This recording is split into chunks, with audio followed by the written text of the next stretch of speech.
In June, 1 in 4 buyers drove an EV out of the showroom, up from almost 8% the same time a year ago, according to industry figures. And Chinese brands are leading the charge. Steve Bragg is a partner at Pitcher Partners. He joined me. Steve Bragg, welcome to the business. Oh, thank you for having me. We've seen sales of EVs just balloon. Does it surprise you, though, that this trend has continued even as fuel prices in Australia have come down from that peak we saw in April? Somewhat. I think the consumers, when they're sitting in the EV now, they see the value and the price competitiveness of the product, and the tech in the product is very, very high compared to what they're used to. So I think the actual proposition for the consumer is very positive. So when we look at the latest figures, EV sales are growing really quickly, but Toyota is still leading the pack. But the Chinese EVs like BYD are catching up pretty fast. They are. In fact, BYD only missed Toyota's lead by a few hundred vehicles, and they actually led BYD led Toyota in Victoria and Queensland, which was quite interesting. Yeah, so how are the Chinese manufacturers doing this? I mean, it's not just BYD. You've got Polestar, which looks after Geely and Zeekr. There's Great Wall Motors. There's MG. There's J.Crew. There's a whole host of brands flooding the market at the moment. That's right. There's 10 OEMs with 20 plus brands already in Australia, another dozen or so coming. So Australia's market has over 80 brands, so it's a very competitive market. How China does this is that they've got a significant overcapacity of production, and Australia is a good market for that production.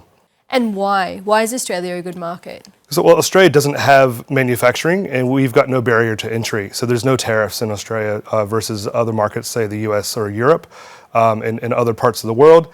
And we also have the INVES credits, which are the new vehicle emission schemes credits. So it's a very attractive market for the Chinese brands. They're about 1 in 3 cars these days when it comes to new vehicles sold, especially in June. It's a different situation overseas. I mean, obviously Europe has a manufacturing industry to protect, and they would like the Chinese manufacturers shut out. The US doesn't want Chinese vehicles there. Why is Australia so open? Well, we don't have manufacturing to protect in Australia. So from a country's perspective, from a consumer's perspective, these are great cars that are very affordable. So it's an open market. Now, you talk about the price point being attractive for consumers. How do the Chinese vehicles compare to the European or the Japanese made vehicles when it comes to price point? They're in some cases very significantly cheaper, 20, 30 and +% cheaper. So, and typically more tech enabled. So from a consumer's point of view, it's more car for less money. I mean, it sounds good for consumers now, and you say there are more brands to come.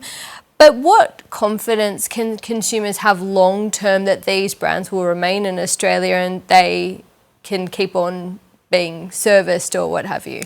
It's a key question. When you look at China, they have over 100 100 manufacturers with several hundred brands.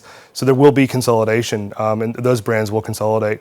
And I think there was a number banted around about 10 overall manufacturers will remain at the end. So there will be a lot of chaos and a lot of shifting of deck chairs in the meantime. So having those brands stick around is very important. So is there quite a bit of upheaval in the auto industry at the moment as these Chinese brands come in? Is it shaking up the market, as you say? A significant amount. It's shaking up the Australian market in particular, as well as Europe. The US is protected at the moment, so we're definitely seeing a big shift. China has gone from number 4, number 5 global exporter of vehicles to number 1 in just 3 years.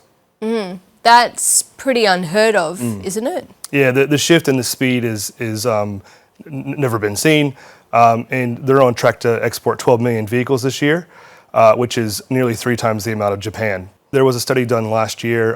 They expected the Chinese penetration into Australia to be 50%. We're already at 30 plus, so that will continue.